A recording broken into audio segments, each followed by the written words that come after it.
నమస్తే అండి. అందరికీ ముందుగా నాగు స్వయం సమాచారం ఛానల్‌కి వెల్కమ్. ఈరోజు మన వీడియోలో నేను నాసిక్ ట్రిప్ వెళ్ళాను కదండీ! అది అప్లోడ్ చేయలేదు. సో, అందుకని ఇప్పుడు పెడుతున్నాను ఆ ఫొటోస్. ముందుగా అక్కడ త్రయంబకేశ్వర దేవస్థానంకి వెళ్ళడం జరిగింది మేమైతే. చాలా పవిత్రమైన ప్లేస్ అండి అది. ఇక్కడ త్రిమూర్తులు ముగ్గురు వెలిసి ఉండారని ప్రతీతి. అంటే విష్ణు, బ్రహ్మ, శివుడు అంటే పరమాత్ముడు, విష్ణుమూర్తి. అలాగే మనకిక్కడ చెప్పాం కదా, శివుడు, ముగ్గురు కలిసి వెలిసిన పవిత్ర స్థలం అండి ఇది. ముఖ్యంగా చెప్పాలంటే జ్యోతిర్లింగాల్లో మొదటి జ్యోతిర్లింగమైన ప్రదేశం అండి ఇది. ఇలాంటి పుణ్యక్షేత్రాన్ని దర్శించుకోవడానికి మేమైతే వెళ్ళడం జరిగింది.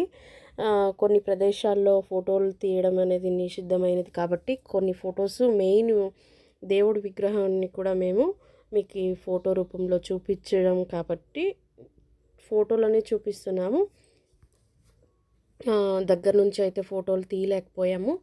తర్వాత దేవస్థానం నుంచి బయట వచ్చిన తర్వాత అయితే ఒక శివలింగం అక్కడ పెట్టడం జరిగింది. అక్కడైతే మనమే డైరెక్ట్గా వెళ్ళి దర్శించుకోవచ్చు, మనమే పూజలు కూడా చేయొచ్చు, ప్రదక్షిణాలు అన్నీ చేసుకోవచ్చు. ఇది మేము కూడా చేసామంటే మీరు చూడొచ్చు ఫోటోలో అయితే. గోపురం కానీ ఇలాంటి కట్టడాలు ఎంత పురాతన కట్టడాలు అంటే మన శిల్పులకి గొప్ప థ్యాంక్స్ అయితే మనం చెప్పుకోవాలండి. అంత మంచిగా మనకి నిర్మించి ఇవ్వడం జరిగింది. ఈ పురాతనమైన దేవస్థానాలన్నిటినీ కలిపి మనం ఇంత గొప్పగా ఇవాళ చూస్తున్నామంటే అది ఒక శిల్పకళా ప్రదర్శన అనేసి మనం చెప్పవచ్చు. అంతేకాకుండా ఇక్కడ ఉన్న కోనేరుని కూడా మేము దర్శించుకున్నాము. ఇక్కడ ఈ దేవస్థానం మొదటి నుంచినే ఒక మామిడి చెట్టు అనేది ప్రత్యేకంగా వెలిసి ఉందండి. దాన్ని కూడా మేమైతే చూపించాము ఇందులో. మంచిగా ఈ వీడియో మీరు కనుక చూస్తూ ఉంటే మీరు కూడా మాతో పాటు ట్రిప్ వచ్చారేమో అనే అనుభూతి అయితే మీరు చెందగలుగుతారని నేను అనుకుంటున్నాను. ఎందుకంటే అన్నీ వివరంగా ప్రతి ఒక్కటి నేను ఫొటోస్ అయితే తీసి పెట్టానన్నమాట. ఈ త్రయంబకేశ్వర దేవస్థానంలో విశిష్టత ఏమిటంటే మనకి పరిహారం కానే కాదు అనే సమస్య అయినా కూడా కానీ ఇక్కడికి వచ్చి విశేషంగా పూజ అయితే చేసుకొని వెళ్తే గనుక మన సమస్యల్ని పరిహారం చేసుకోగలుగుతాము. అది నవగ్రహ దోషాలన్నీ దానికి సంబంధించిన ప్రత్యేకమైన పూజని అక్కడ వివరిస్తారు. అలాంటి పూజలు అయితే మీకు కావాలనుకుంటే చేసుకోవచ్చు. దానికని ప్రత్యేకంగా టైం అనేది ఫిక్స్ చేయబడుతుంది. అప్పుడు మీకు అనుకూలం టైంలో వెళ్ళి మీరు చేసుకోవాలన్నమాట. క్యాజువల్గా దర్శనంకి అయితే వెళ్ళేసి రావచ్చండి మనం ఎప్పుడైనా కానీ. కాకపోతే మీరు దోష పరిహారాల కోసం వెళ్ళగలిగితే మాత్రం ముందుగానే దాని గురించి వివరాలు తెలుసుకొని పర్టికులర్గా అదే టైంలో వెళ్ళి మీ పూజ అనేది జరిపించుకొని రావాలన్నమాట. ఇది ఇక్కడి విశేషం అన్నమాట. మాకైతే చాలా గొప్ప అనుభూతి కలిపింది. ఆ గోపురం పైన ఉన్న ఒక త్రిశూలాన్ని కూడా మేము చూసి చాలా అంటే సంబరం పడినాము. దేవస్థానం చుట్టుప్రక్కల ఎంత పురాతనమైనప్పటికీ కూడా అంతే విశిష్టత కలిగి ఉంది కాబట్టి జీవితంలో ఎవరైనా సరే ఒకసారి ఈ ప్రదేశాన్ని చూడాలని అనుకుంటున్నాను నేనైతే. ఎందుకంటే జ్యోతిర్లింగాల్లో ఒక విశిష్టమైన లింగం కాబట్టి, మొదటి జ్యోతిర్లింగం కాబట్టి మీరు కూడా వీలైతే ఒకసారి వెళ్ళి దర్శనం తీసుకోండి. అలాగే మేము ఇక్కడ నుంచి అయితే త్రయంబకేశ్వర దేవస్థానం ముగుసుకొని నాసిక్లో ఫస్ట్ త్రయంబకేశ్వర దేవస్థానం అయితే చూసిన తర్వాత మేము దీనికైతే వెళ్ళామండి.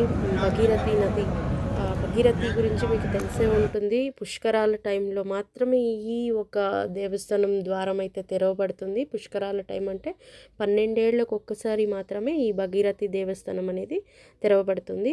ఇన్ఫ్యాక్ట్ మేము వెళ్ళినప్పుడు కూడా తీయలేదండి. కాకపోతే అక్కడే ఉన్న నదీ జల స్నానాలు చాలామంది భక్తాదిಗಳು ఆడ స్నానాలు అయితే చేస్తుంటారు. మేము ఆ తీర్థాన్ని పుచ్చుకున్నాము. అక్కడైతే నంది స్టాచ్యూ అనేది ఒకటి ఉంది. దాని నోట్లో నుంచి నీళ్ళు అనేది వస్తూ ఉంటుంది. అది చూడడానికే చాలా గొప్పగా అనిపించింది నాకైతే. అక్కడున్న నీళ్ళు అక్కడ కానీ చాలా 3 నదులు కలిసి వెళ్తాయండి అక్కడ. సో 3 నదులు కలిసి వెళ్ళి మన గోదావరికి అది వస్తుందన్నమాట. ఇది నాసిక్లో వస్తున్న నీళ్ళే కానీ కాకపోతే ఇది ఆంధ్రాలో ఉన్న గోదావరికి చేరుకుంటాయని చెప్తున్నారు ఇక్కడ. నేను కూడా ఇక్కడ ఒక గైడ్ సహాయం అయితే తీసుకున్నానండి. ఎందుకంటే ప్రతి ఒక్కటి మనమే తెలుసుకోలేం కదా. సో అందుకని తను చెప్పిన విషయాలన్నీ గ్రహించుకొని నేను ఈ వీడియోలో మీకైతే నాకు తెలిసినంత వరకు మాహితిని నేను ఇస్తున్నాను. ఇక్కడ చాలా పవిత్రమైన ప్రదేశాలు చాలా ఉన్నాయండి. అందులో ఈ ఒక భగీరథి దేవస్థానం కూడా ఉంది. తర్వాత ఇక్కడ నుంచి అయితే నేను కాలారాం దేవస్థానం తెలిసిందే కదండి. ఫస్ట్గా మన మోదీజీ వాళ్ళు కూడా ఇక్కడే ఉపవాసం చేసుకొని మన అయోధ్య దేవస్థానం నిర్మించడానికి ఉపవాసం చేసి కాలారాముని పూజించి అక్కడ ప్రతిష్టాపన చేశారు. అంటే అయోధ్య నిర్మించడం జరిగింది, దేవుణ్ణి ప్రతిష్టాపన చేయడం జరిగిందని అడిగి. సో మన మోదీజీ వాళ్ళు కూడా ఈ కాలారాముని మందిరానికి వచ్చి పూజలు కూడా చేసుకున్నారని ఇక్కడ వాళ్ళు చెప్పినారు.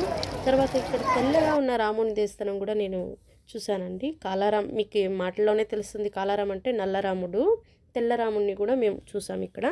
మేము అడిగినాం అతన్ని, ఆ గైడ్ని అడిగినాం, ఎందుకు ఈ తెల్లరాం నల్లరాం అని ఎందుకు 2 ఉన్నాయంటే, తెల్లరాం అంటే రామ్ రహీం అని ముస్లింలు కూడా పూజ చేస్తారు. సో అందుకని తెల్లగా, కాలారాం అంటే మన హిందువులు ఆల్మోస్ట్ కొందరు నల్లుగా కూడా ఉంటారని కాలారాం అని తను ఏదో ఆ వాక్యంలో చెప్పారన్నమాట మనకి. కాకపోతే ఇక్కడ 2 రకాలు రాముని దేవస్థానాలు కూడా చూశాను. దాంతోపాటు కాలారాం దేవస్థానం దగ్గర విశిష్టంగా మనకి ఆంజనేయుడు అయితే కనిపిస్తారు. తనని అలాగే ఒక 5 నిమిషాలు అయితే మనం అబ్జర్వ్ చేసినట్లయితే తన కళ్ళు నిజం కళ్ళులాగా మనల్నే చూస్తున్నాయా అనే మరి ఆశ్చర్యపరుస్తాయి మనల్ని. అంత గొప్పగా ఉన్నారు అక్కడ ఆంజనేయ స్వామి మూర్తి. తర్వాత ఈ దేవస్థానంలో ఎంత సేమ్ కొంచెం మనకి అయోధ్య దేవస్థానం చూసినట్టే అనిపిస్తుంది ఈ కాలారాం మందిరాన్ని అయితే చూసినట్టయితే. తర్వాత ఇక్కడే ఉన్న శివుని దేవస్థానాన్ని కూడా మేము చూసుకున్నాం. అక్కడే కొన్ని శివలింగానికి అభిషేకం కూడా చేసాం మా చేతులతో. త్రయంబకేశ్వర అయితే కాదు, దానికనే కొంచెం దూరంగా నాసిక్లో ఈ భగీరథి దేవస్థానానికి పక్కలో ఉన్న శివ దేవస్థానంకి అయితే వెళ్ళాము. ఆ సరౌండింగేనండి ఇవన్నీ కాలారాము, తెల్లరాముడు ఇవన్నీ చూసాము. అలాగే ఇంకో ప్లేస్ అంటే సీతా గుహ అండి. ఈ నాసిక్ అంటే ఫస్ట్ ఆఫ్ ఆల్ మీకు నాసిక్ అనేకి అర్థం తెలిసి ఉంటుంది. కాకపోతే నేను తెలుసుకున్నంత కొంత మాత్రం మాహితి మీకు ఈ వీడియోలో చెప్తున్నాను. నాసిక్ అంటే రావణాసురుడి సోదరి ముక్కుని కత్తిరించిన ప్లేస్ అండి ఇది. అందుకని నాసిక్ అని ఆమె ముక్కు ఇక్కడ కట్ చేస్తారు కదా ఎవరు, మన లక్ష్మణ స్వామీజీ వాళ్ళు. సో అందుకని ఇక్కడ నాసిక్ అని పేరు వచ్చింది. ఇంకోటి మనం సీతా గుహకు అనేది కూడా వెళ్ళడం జరిగింది. నేను ఇక్కడ ఈ ప్లేస్ అంతా ఏది అంటే మన సీతారాములు నివసించిన అరణ్యంలో నివసించారు కదండి.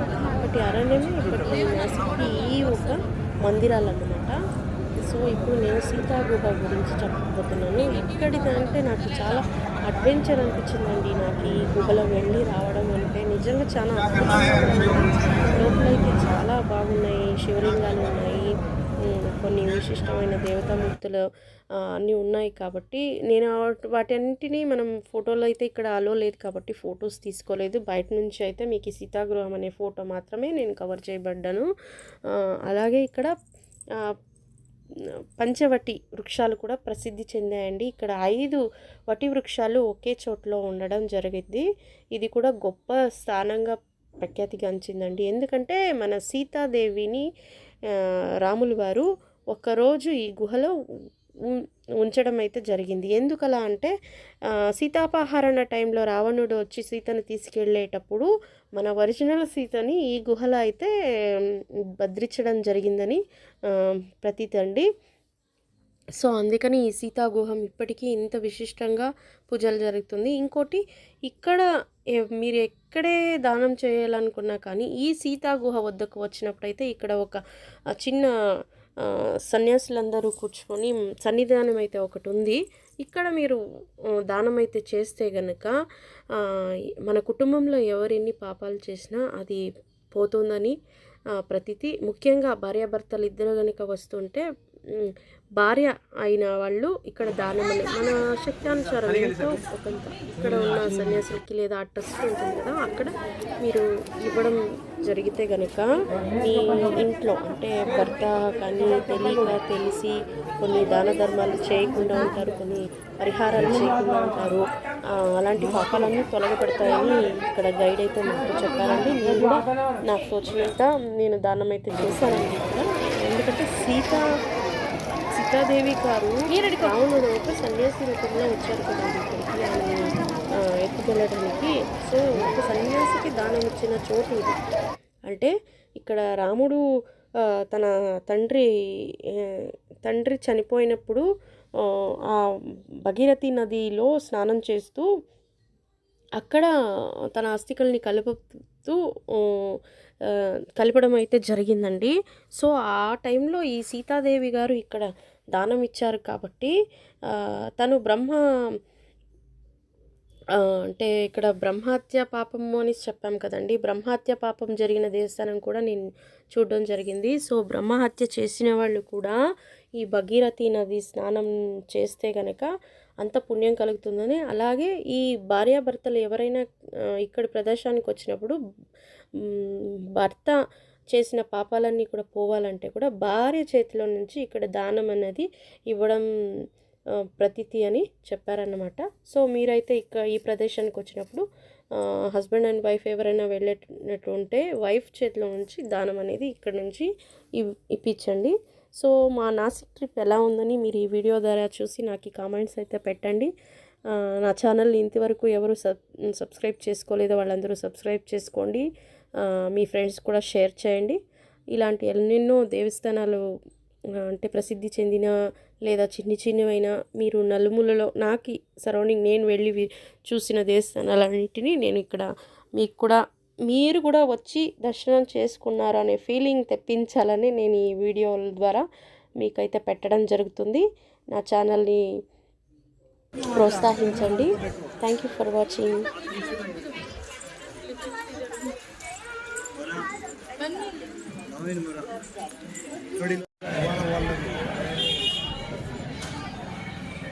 क्या आप